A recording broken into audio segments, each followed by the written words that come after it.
যেকোনো রান্নার সহজ রেসিপি পেতে তোমরা অবশ্যই আমার চ্যানেলটি সাবস্ক্রাইব করবে।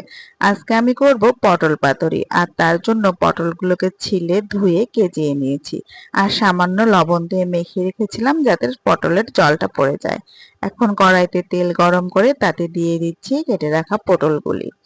এখন দিয়ে দেবো সামান্য পরিমাণ হলুদের গুঁড়া আর দিয়ে দেব লবণ। দিয়ে পটলগুলোকে একদম লাল করে ভেজে নেব। পটলগুলো সামান্য নাড়াচাড়া করে মিশিয়ে নিচ্ছি।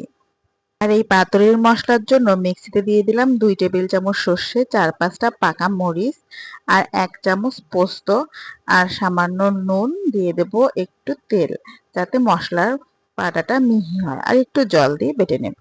পটলগুলো ভাজা লাল হয়ে গেছে, এখন এগুলোকে তুলে ফেলবো আর ওই কড়াইতেই কালো জিরা ফোড়নে দেব।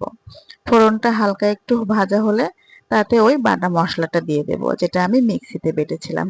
এখন মশলাটা কষাবো সামান্য চিনি, হলুদের গুঁড়ো আর একটু পরিমাণ লবণ দিয়ে। যেহেতু লবণটা আগে থেকেই দেওয়া, মশলাটা কষে গেছে, তেল ছাড়তে শুরু করেছে, ভাজা পটলগুলো দিয়ে দিলাম। আর এখন দিয়ে দেব সামান্য জল দিয়ে একটু একটু চেরা কাঁচা লঙ্কা দিয়ে আমি এটাকে ঢেকে ঢেকে রান্না করব। এটা তো খুব সহজ রান্না, অল্প একটু ঢেকে ঝোলটা একটু শুকোলেই হয়ে যাবে এই পটল পোস্ত। এটা গরম ভাতে বেশ মজা হয়, এই মরিচটা ডলে ভাত খেতে বেশ ভালো লাগে। এই তো হয়ে গেল আমার পটল পোস্ত সর্ষে পাতুরি, যেটাই বলো তোমরা।